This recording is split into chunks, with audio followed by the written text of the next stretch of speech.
এটা কি আগে বলে দিই, আপনাদের ওইটা তাদের বুঝে আসবে।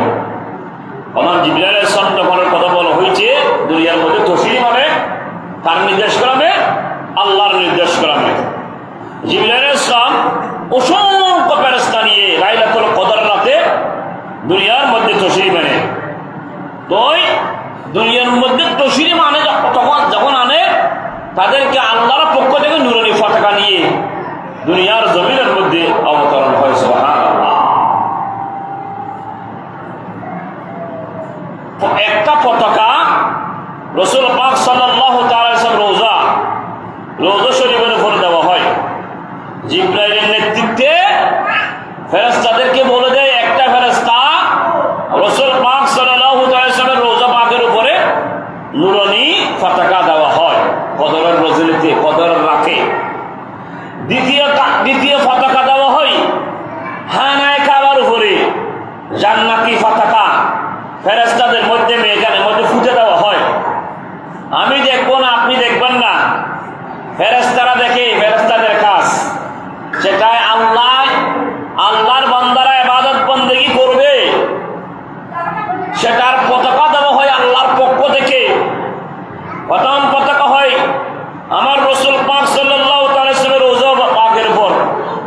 দ্বিতীয় পতাকা পুঁতে দেওয়া হয় খানায়ে কাবার উপরে। তৃতীয় পতাকা দেওয়া হয় বাইতুল মুকাদ্দাস শরীফে। সুবহানাল্লাহ।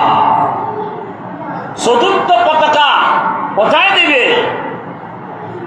মদিনাতুল মুনাওয়ারার রওজা পাকে 1 নম্বর দেওয়া হয়েছে লাইলাতুল কদরের রজনীতে। দ্বিতীয় পতাকা দেওয়া হয়েছে খানায়ে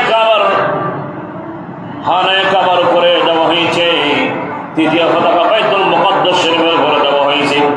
চতুর্থ নম্বর পতাকা হচ্ছে নবমণ্ডল এবং ভূমণ্ডল। নবমণ্ডল এবং ভূমণ্ডলের মধ্যবর্তী স্থানে ওই জান্নাতি পতাকা দেওয়া হয়। জিবরাইলের নেতৃত্বে ওই পতাকা ফেরেশতাদের মধ্যে দেওয়া হয়। তখন ভূমণ্ডল এবং নবমণ্ডলের মাঝখানে চতুর্থটি দেওয়ার পর তখন জিবরাইল আলাইহিস সালাম সকল ফেরেশতাদেরকে নিয়ে পৃথিবীর মধ্যে কোন মানুষ কোন অবস্থার মধ্যে আছে তাদেরকে দায়িত্ব দেওয়া হয়। ও আল্লাহর ফেরেশতা, আমি জিবরিলকে দায়িত্ব দেওয়া হয়েছে এই জান্নাতি পতাকা কদর রজনীতে দেওয়ার জন্য। রাসূলের রওজা পাকে খানায়ে কাবার উপর, বাইতুল মুকাদ্দাস শরীফের উপর, নবমণ্ডল এবং ভূমণ্ডলের উপর চতুর্থ পতাকা জান্নাতি পতাকা দেওয়া হয়েছে। এখন আমাদের আরেকটা কাজ থাকি গেছে। ও আল্লাহর ফেরেশতা, তোমরা যাও আব্দুর রহমান, আব্দুর রাজ্জাক, ওয়ালি আহমদ, বিভিন্ন ধরনের আল্লাহর বান্দা বান্দারা কে কি অবস্থার মধ্যে আছে, কে কোথায় কি ইবাদত করতেছে তাদেরকে তোমরা অবলোকন করো। সুবহানাল্লাহ। ঘরের মধ্যে প্রবেশ করে কতগুলো ফেরেশতা, মসজিদের মধ্যে প্রবেশ করে কতগুলো ফেরেশতা, আল্লাহর ওলিদের কদমের মধ্যে কেউ জিয়ারত করতেছে সেখানে যায়, মসজিদে চলে যায় ফেরেশতারা, রাস্তাঘাটে চলে যায়। কেন? ওই রাত এমন একটি রাত, যে রাত করছে 1000 মাসের ছায়ে, ওই একটি রাত করছে পবিত্র লাইলাতুল কদর রাত। সুবহানাল্লাহ।